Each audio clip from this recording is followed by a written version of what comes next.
राधा रानी सरकार की। लगन तुमसे लगाते थी, जो होगा देखा जाएगा।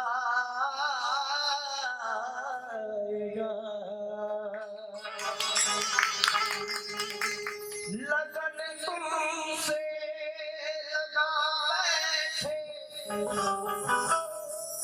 जो होगा देखा जाएगा।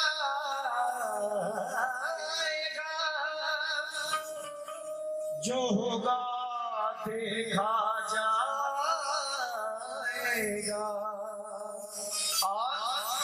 तुम्हें अपना बना बैठे, तुम्हें अपना बना बैठे, जो होगा देखा जाएगा।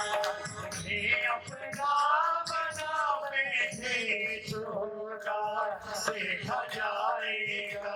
लगन तुमसे लगा बैठे, जो होगा देखा जाएगा।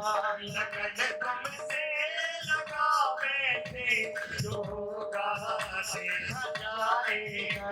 लगन तुमसे लगा बैठे, जो होगा देखा जाएगा। लगन तुमसे लगा बैठे, जो होगा देखा जाएगा। तुम्हें अपना बना बैठे, तुम्हें अपना बना बैठे, जो होगा देखा जाएगा। तुम्हें बैठे, जो होगा देखा जाएगा।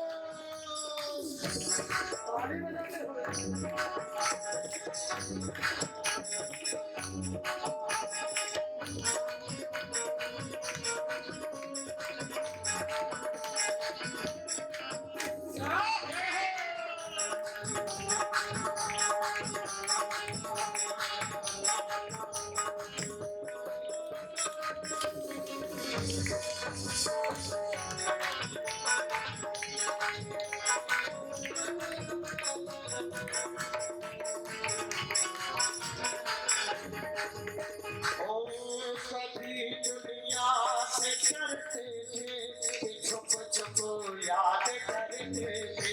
कभी दुनिया से डरते थे, छुप छुप याद करते थे। कभी दुनिया से करते थे, छुप छुप याद करते थे। कभी दुनिया से डरते थे, छुप छुप याद करते थे। छुप छुप याद करते थे।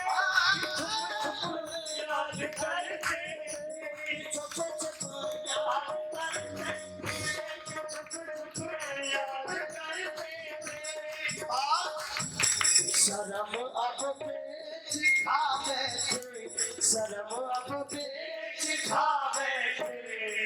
अभी इतने ही लोगों ने शर्म को बेचा है, बाकी तो सब बैठे हैं। अरे इस दरबार में भी अगर शर्म करोगे तो कैसे काम चलेगा? हाथ उठा करके मस्ती के साथ। शर्म अब पेट खा बैठे, जो होगा देखा जाएगा। जो होगा देखा जाएगा। लगन तुमसे लगा बैठे, जो होगा देखा जाएगा। लगन तुमसे लगा बैठे, जो होगा देखा जाएगा।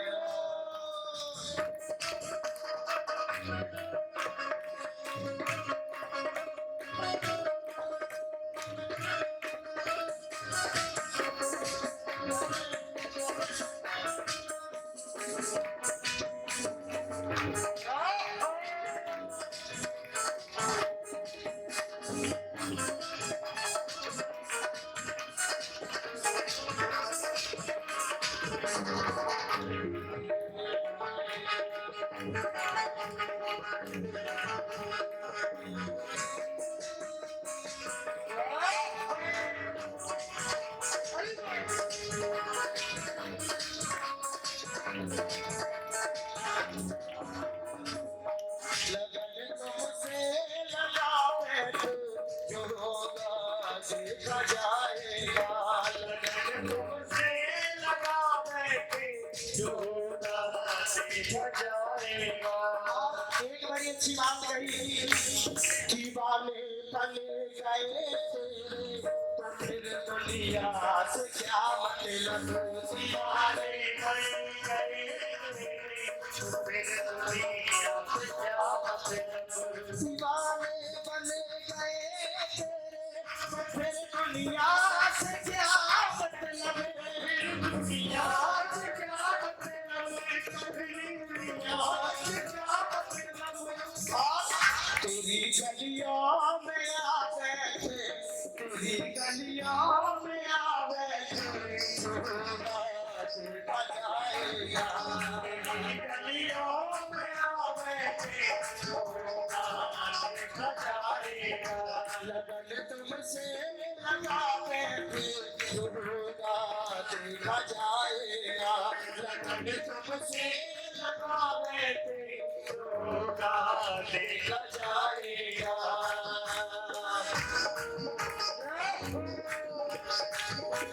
ताली बजाते हो, हरि बोल।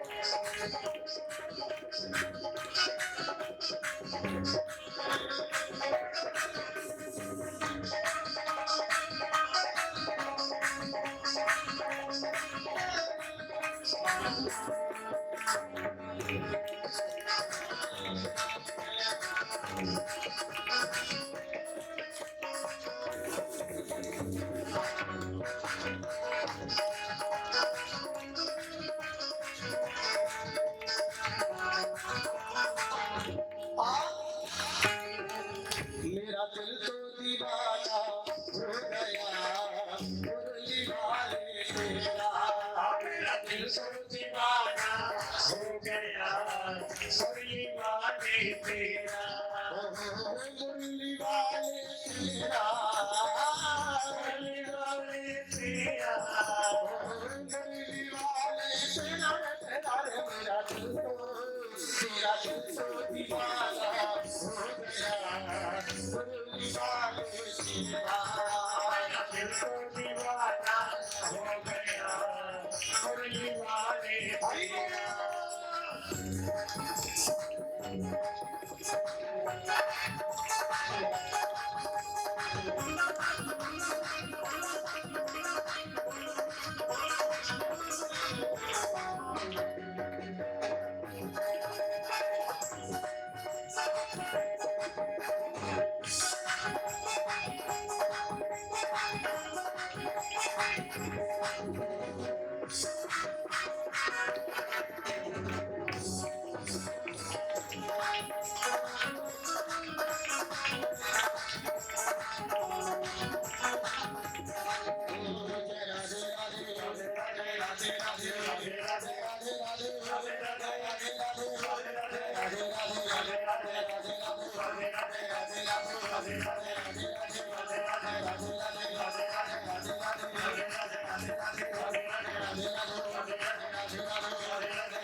हनुमान जी बिहारी लाल की जय जय श्री राम।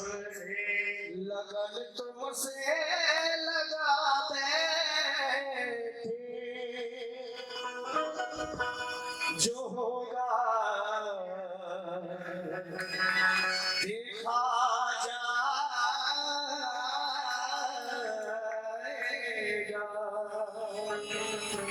बोले बाके बिहारी लाल की। अगर उधर बीच में बैठने की जगह नहीं है तो इधर भी आकर के आप लोग बैठ सकते हैं, यहाँ जगह खाली है। उधर ना बैठ करके इधर भी बैठ सकते हैं आप लोग। महाराज, जब धुंधकारी जैसा पापी कथा को श्रवण करके मुक्त हो सकता है, तो हम जैसे छोटे मोटे पापियों पे तो भगवान ध्यान भी नहीं देंगे। हम तो बहुत छोटे पापी हैं, हम लोग तो बहुत छोटे छोटे पापी हैं महाराज। तो इसलिए चिंता छोड़ो कि भगवान क्या करेंगे, क्या देखेंगे, क्या नहीं।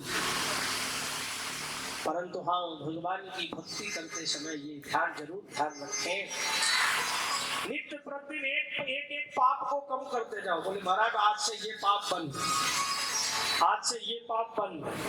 धीरे धीरे नशेड़ी से जब नशा छुड़ाया जाता है, एकाएक नहीं बंद किया जाता, डोज धीरे धीरे कम किए जाते हैं। पाप करना भी एक नशा ही है। हर आदमी किसी न किसी नशे पे जी रहा है। किसी को धन का नशा, कोई किसी को बल का नशा, किसी को किसी चीज का नशा, हर आदमी नशे में जी रहा है। तो नशा कम करना है तो धीरे धीरे उस डोज को कम करो।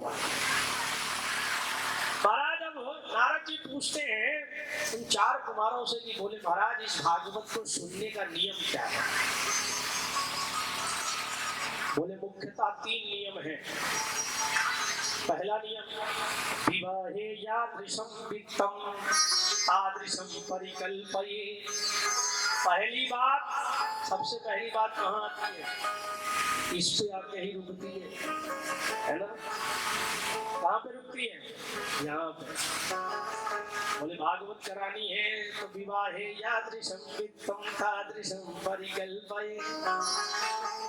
बोले सबसे पहले जैसा विवाह में धन खर्चा होता है वैसे ही खर्च करो। बोले महाराज तब तो हो गई भागवत। बोले क्यों? बोले आजकल करोड़ 2 करोड़ के नीचे शादी नहीं होती, तो महाराज फिर भागवत कैसे करावे? बोले हम जिंदगी भर कमाई करके बेटी का विवाह करें कि भागवत करावे, है ना? कार्यक्रम तो बोले अकेले नहीं कर सकते तो सबको मिला के करो, सबके सहयोग से करो। आज ये भागवत कथा के हम सब लोगों के सहयोग से ही तो हो रही है। इसमें किसी का पर्सनल किसी का नहीं है। हाँ, बस कुछ लोग मुख्य हैं जो उस आयोजन को संभालते हैं। न गणस्य कृतो गच्छेत् कार्य सिद्ध समम फलम यदि कार्य विपत्ति ही श्यान मुखरस तत्र हन्यते। कहते भैया सब लोग सहयोग करो, परंतु सहयोग पूरा ना हो पाए तो फिर क्या होता है? सामाजिक कार्य में जो अगुआ बनते हैं उनको बधाई के पात्र कहने चाहिए, क्योंकि उनके गर्दन पे छुरी रखी रहती है, कब हलाल हो जाए कुछ पता नहीं। पता है क्यों? भैया धन ना आवे तो फिर बोले कौन था आगे? तो 2-4 दिखा रहे थे, एक शर्मा अंकल थे, त्यागी जी थे, पांडे जी थी, एक ये थे। बोले चलाओ छुरी के गर्दन। संगीत वाले अलग नोचेंगे, व्यास जी बोले हमारी दक्षिणा नहीं मिली। टेंट वाला कहेगा अरे त्यागी जी हमारी दक्षिणा नहीं मिली भैया। तो सामाजिक जो कार्य होता है वो सबसे मिलकर के जब होता है तो उसमें सबको सहयोग करना चाहिए, क्योंकि अकेले व्यक्ति की सामर्थ्यता है, अकेले पर वो अकेले कथा ही करावे कि बिटिया का विवाह करे, परंतु सामूहिक जब शक्ति एकत्रित होती है तो उसमें किसी के ऊपर जोर भी नहीं पड़ता और कार्यक्रम भी अच्छा हो जाता है।